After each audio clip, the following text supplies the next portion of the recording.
Dalam beberapa bulan terakhir ada sebuah dokumen negara yang terbit dan menjadi fondasi dari semua harapan yang sedang kita bicarakan. Dokumen itu adalah Peraturan Presiden Republik Indonesia Nomor 79 Tahun 2025. Saya ulang sekali lagi, Perpres Nomor 79 Tahun 2025. Bapak dan Ibu perlu paham betul arti sebuah peraturan presiden dalam sistem hukum kita. Perpres bukan sekadar kertas, bukan sekadar pidato di panggung, atau janji kampanye yang mudah terlupakan begitu saja.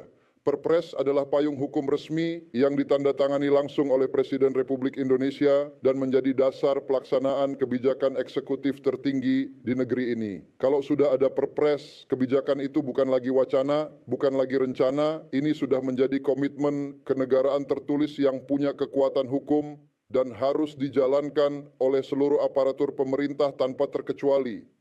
Jadi, kalau ada yang masih bilang kenaikan gaji ini hanya isu atau gimmick politik semata, sekarang saatnya kita tunjukkan dasarnya. Ini bukan asumsi, ini fakta resmi yang tertulis dalam dokumen negara yang bisa diverifikasi siapapun. Sekarang pertanyaannya, siapa saja yang masuk dalam perpres ini?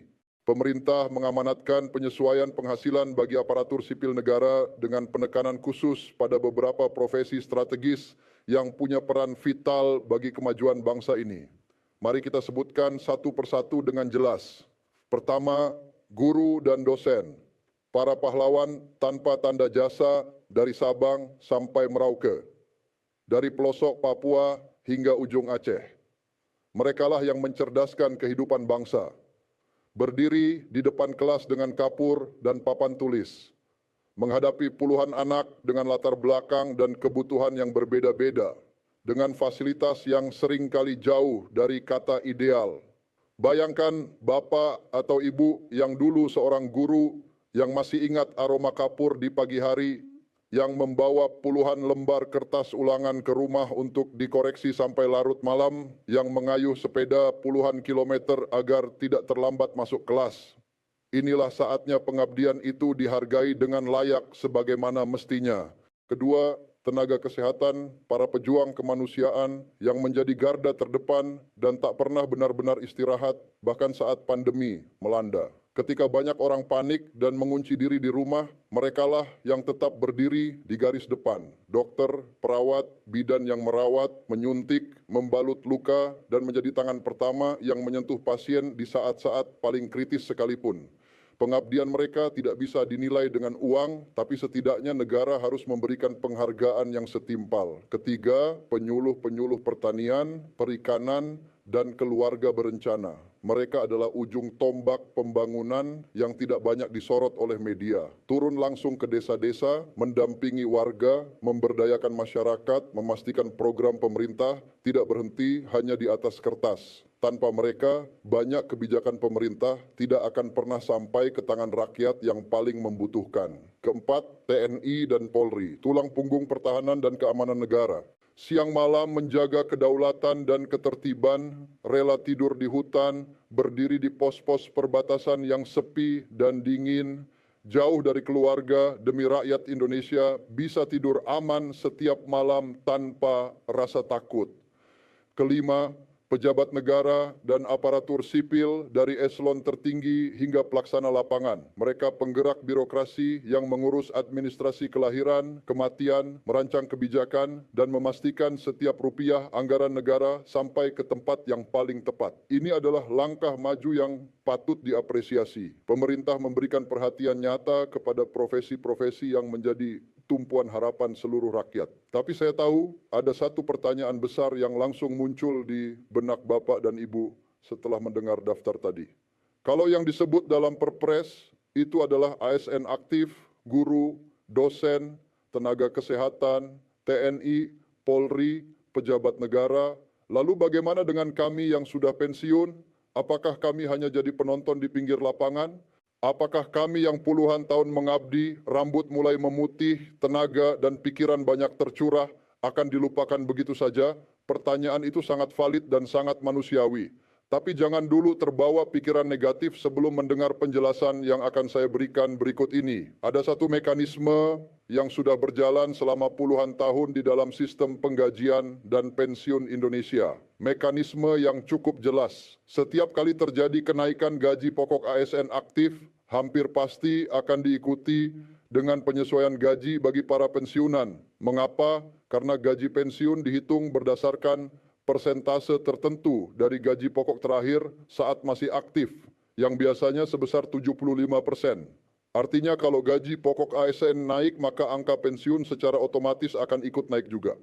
Mari kita ilustrasikan dengan contoh yang konkret.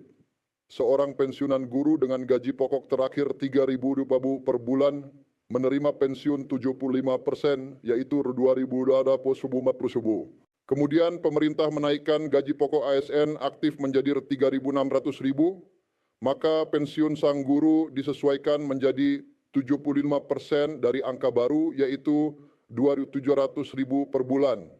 Ada kenaikan Rp450.000 setiap bulan bagi pensiunan tersebut. Bagi sebagian orang mungkin terdengar tidak banyak, tapi bagi para pensiunan yang hidup dengan pendapatan tetap, itu bukan angka kecil. Bisa untuk beras sebulan penuh, bisa untuk biaya listrik, bisa untuk obat rutin, sesekali membeli lauk yang lebih bergizi, atau sekadar untuk membeli kado untuk cucu kesayangan. Itu adalah perbedaan nyata dalam kehidupan sehari-hari. Jadi meskipun pensiunan tidak disebut secara eksplisit dalam Perpres nomor 79 tahun 2025, optimisme tetap ada dan sangat beralasan. Sekarang saya ingin sedikit memberikan konteks sejarah agar Bapak dan Ibu bisa melihat gambaran yang lebih utuh. Di era pemerintahan Presiden Susilo Bambang Yudhoyono yang menjabat dari 2004 hingga 2014, kenaikan gaji ASN hampir selalu terjadi setiap tahun. Bahkan di tahun 2007 hingga 2008, kenaikan gaji tertinggi pernah mencapai 21%. Ini memang terdengar luar biasa. Namun kita harus selalu adil dalam membaca angka-angka ini. Konteks dan kondisi ekonomi saat itu jauh berbeda dengan sekarang. Pada periode kepemimpinan SBY yang pertama, dari 2005 hingga 2009, rata-rata tingkat inflasi berada di angka 8,42%. Bahkan inflasi tertinggi di bawah SBY pernah mencapai 17,11% pada tahun 2002. Kenaikan gaji yang tinggi sebagian besar bertujuan untuk mengimbangi daya beli yang tergerus oleh inflasi yang juga tinggi. Berbeda dengan era Jokowi, di mana inflasi rata-rata hanya sebesar 3,7% dari 2015 hingga 2018. Konteks yang berbeda ini penting untuk dipahami agar kita tidak membandingkan apel dengan jeruk. Kini, di era kepemimpinan Presiden Prabowo, rapelan kenaikan gaji ini hadir dalam situasi yang sangat spesifik. Pemerintah sedang melakukan efisiensi dan penghematan anggaran di berbagai sektor. Namun di sisi lain juga berkomitmen untuk meningkatkan kesejahteraan para aparatur negara dan pensiunan. Ini adalah keseimbangan yang tidak mudah untuk dicapai. Dan itulah mengapa prosesnya membutuhkan waktu dan pertimbangan yang matang. Lalu mengapa prosesnya terasa begitu lama, mengapa tidak langsung cair begitu saja? Saya ingin membawa Bapak dan Ibu ke dalam gambaran proses di balik layar sebuah kebijakan negara. Di gedung-gedung pemerintahan, di ruang-ruang rapat yang dingin, ada orang-orang yang duduk berjam-jam membahas angka dalam satuan triliunan rupiah. Mereka membahas berapa total pensiunan di Indonesia, berapa golongan masing-masing, berapa persen kenaikan yang mungkin dilakukan, berapa dampaknya terhadap APBN, dan apakah negara sanggup membayar tanpa mengganggu pembangunan lain. Ini bukan pekerjaan yang mudah. Bayangkan saja setiap kenaikan 1% saja, angka yang harus disiapkan bisa mencapai belasan triliun rupiah. Itulah sebabnya prosesnya tidak bisa instan. Ada tahapan yang harus dilalui secara berurutan. Tahap pertama adalah regulasi turunan. Perpres nomor 79 tahun 2025 sudah menjadi payung besar. Tapi untuk bisa sampai ke rekening Bapak dan Ibu, dibutuhkan aturan turunan. Bisa berupa peraturan pemerintah tentang gaji PNS atau peraturan Menteri Keuangan tentang penyesuaian pensiun. Aturan turunan inilah yang menjadi dasar bagi Taspen untuk melakukan pembayaran. Tanpa aturan turunan, Taspen tidak bisa bergerak. Bukan karena mereka tidak mau, tapi karena mereka terikat oleh aturan. Uang negara tidak bisa dikeluarkan tanpa dasar hukum yang jelas. Itu adalah prinsip akuntabilitas yang harus dijaga. Tahap kedua adalah evaluasi fiskal. Inilah yang sedang dilakukan oleh pemerintah melalui Kementerian Keuangan, yaitu melakukan evaluasi fiskal mendalam di triwulan pertama tahun 2026. Artinya, mereka menghitung ulang kemampuan APBN. Apakah setelah berbagai kebutuhan lain seperti pembangunan infrastruktur, bantuan sosial, subsidi listrik, dan BBM, masih ada ruang untuk menaikkan gaji pensiun secara signifikan?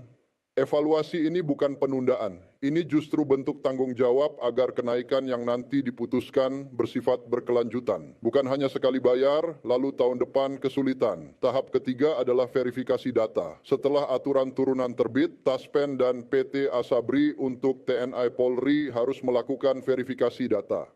Jutaan pensiunan tersebar di seluruh Indonesia. Data mereka harus diperiksa dengan teliti, mulai dari golongan, masa kerja, status, hingga rekening bank.